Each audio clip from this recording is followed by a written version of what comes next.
This review will be focused more on the sound quality. I'm not gonna waste time reading the specification and explaining the smart features. It's been a couple of months since I bought this speaker, so I think it's the right time for a review. Previously, I've owned countless number of speakers and headphones, and I've got a Dolby Atmos capable home theater at my home. So I know a thing or two about sound. I have divided the review into different parts. Please check the description for timestamps. For music playback, I use YouTube Music and Spotify as Chromecast streaming and not Bluetooth. You can buy a couple of Google Nest audio devices and use them as a separate left and right channel stereo. But since I have a single unit, so I cannot judge the soundstage or the stereo image. As far the bass goes, I feel that the speaker has the right amount of bass. You can listen to them for hours and it won't get fatiguing at all.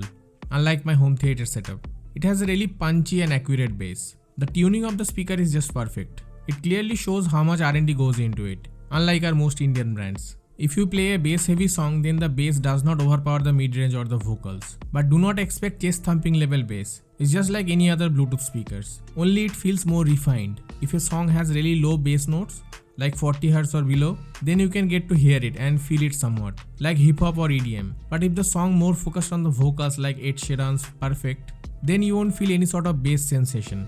This speaker never overemphasizes bass.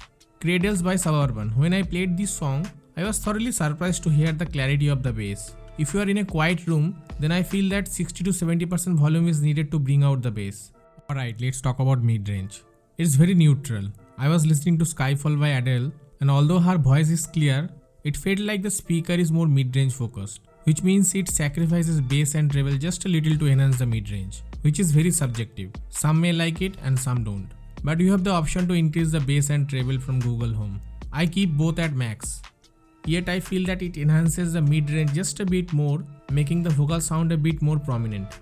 Talking about treble, since the tweeter size is only 0.75 inch and it doesn't have a waveguide design, so it's not that effective for long range. But at near field listening, it does the job just fine. High frequency is there, but it's not detailed. I guess I got spoiled after hearing the KEF Q series. In the opening sequence of the song Hotel California, the instrument separation is felt more accurate than my Poke S55. But the overall presentation felt sort of flat. Cause I personally felt that the speaker sounded more like a studio monitor rather than a smart speaker. If you are an aspiring musician, then you can literally identify the instrument by listening to it. But if you want to enjoy music and like a little bit of flavor, for example, if you drink tea without sugar or milk, then this is for you. But if you like your tea with milk, sugar and some chai masala, then look for something else. The speaker is one of the best, if not the best way to enjoy podcast and audiobooks. Basically, I play some sort of podcast and listen to them passively while I work. But I wish my Audible app has Chromecast support, so that I don't have to enable Bluetooth. Voice clarity on the podcast is outstanding. It uses some sort of machine learning algorithm to enhance the clarity. So for all your podcast and audiobooks, get this speaker. Now I know some of you want to hear a sound demo, even though it is not a realistic way to judge audio quality on YouTube. But anyway, here it goes. And I'll be searching, I'll be lurking, I'ma hurt them. And all these bridges that I'm building, I'ma burn them. Burn them, burn them. All this money I be making, I'ma burn them. Burn them.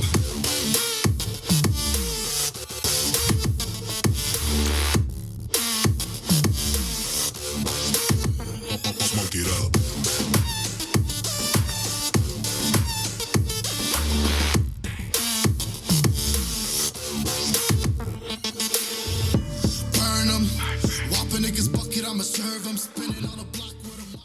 Google Nest Audio is selling on Flipkart at Rs 8,000. With that price point, I'm giving this speaker a 7 out of 10. Since Google is already collecting data from us through the smart speaker and selling it to the advertising agencies, so I feel that the price points is a bit too much. I've also owned the Google Nest Mini and the Lenovo Smart Clock, but the audio quality just sucks. So that was the review guys. Thanks for watching and have a good one.